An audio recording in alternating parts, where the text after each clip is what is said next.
Hey, it's AW back today, guys. And today we're going to discuss why Saitama is undoubtedly not a gag character. And while many scalers and YouTubers are calling Saitama a gag character, a lot of the times this is the excuse used by those that don't understand his exponential growth hacks.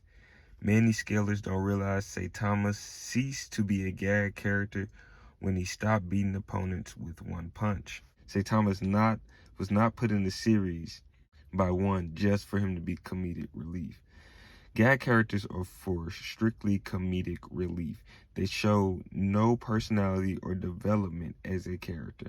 The prime example of gag characters within Dragon Ball would be Aurelie and Manoka, as these characters have very little, if any, personal development or power scaling development in regard with the other characters, or how the issue is that a gag character is rarely used. So what do I mean by that?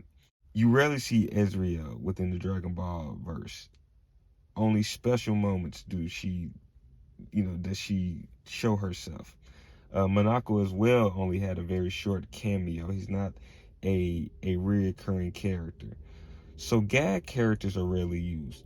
Rarely is a main character within a show the main gag or the main comic relief within that manga or anime or show. Rarely does that happen.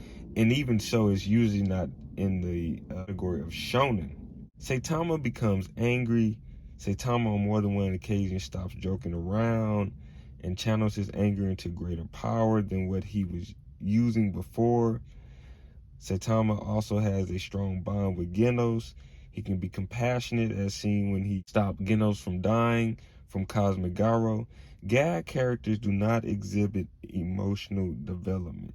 So that's the first thing. That's why I do not like how a lot of these scalers, whether you're trying to say Saitama's beating Goku or not, stating he's a gag character is lazy power scaling, and you're just uninformed. They usually have nothing to do with the main storyline. See, gag characters usually have nothing to do with the main storyline, and their character development is usually lacking or non-existent. Now, of course, Saitama's character development is not nearly as deep as, say, Eren from Attack on Titan, but his interaction with other heroes and growing fondness for Geno does have progression and importance, as it ultimately was the emotional response to Genos being ripped apart that made Saitama break his limits. The reason your favorite YouTube scaler is calling Saitama a gag character is probably for two reasons, and both are wrong. And I'm going to give you both of them. The first reason is many groups of scalers are saying Saitama is a gag character, so he can't be scaled and can't be elevated to whatever level the opponent or their favorite character they are defending is on. So what do I mean by that? Because either they're too lazy to actually scale Saitama, or they think he can one punch everything, which just isn't true. The second group of people, or the second group of scalers, think that Saitama's powers are a gag and should not be taken literal, and everything he does is one big dream or a joke, and he shouldn't be in the same scaling category along with Ichigo, Goku, and Superman. And this way of thinking is wrong for two reasons. One, don't discredit the work One and Murata have done in regard to the One Punch Man verse. They put in a lot of work.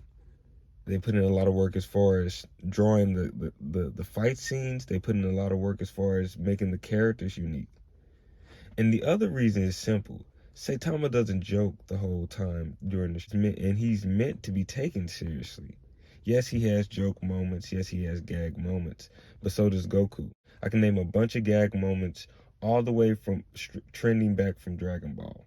One did not design his character to be a gag character. See, where that gag character thing came from was when One did an interview and they asked One. They said, where did you come up with the idea of One Punch a Man or Saitama? And he said he just had this idea as a kid of a guy that just defeated everything with one punch. That does not mean that he literally, this literal manga, because we have to understand that he was speaking from an inspiration standpoint. He's speaking from an inspirational standpoint, and the interviewer was asking him, how did you create One Punch Man? That doesn't mean Saitama defeats all of his opponents in one punch. Just because one stated he wanted to be a gag manga artist, and Saitama may have been originally started through being a gag character, he still has developed into more than just a comic relief to the reading audiences within the One Punch Man verse. Many scalers are in love with the idea of Saitama being a gag character because it is either a way to exclude him from the serious scaling. See, gag characters can be ridiculously powerful, and their power is almost always unexplainable. Saitama's unnatural strength is explained, and even some of the most advanced techniques Saitama has utilized has been explained in depth with graphs and other knowledge throughout the verse. The other glaring issue is I can't understand why scalers are saying because a character is a gag character or has gag moments, they can't be scaled. Any character within fiction can be scaled, even gag characters. There just need to be sufficient evidence and recognize that some of their powers and abilities are meant to be jokes and unexplainable. Saitama does not fall in that category.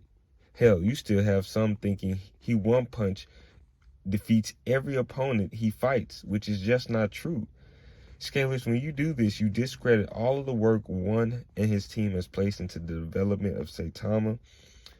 Like I said in a previous video, many scalers don't dive outside of one verse because it isn't profitable, especially YouTube scalers, and they don't know where to start when diving into other verses, hence why I developed the 5 pillars with hacks trumping all of the other pillars if applicable.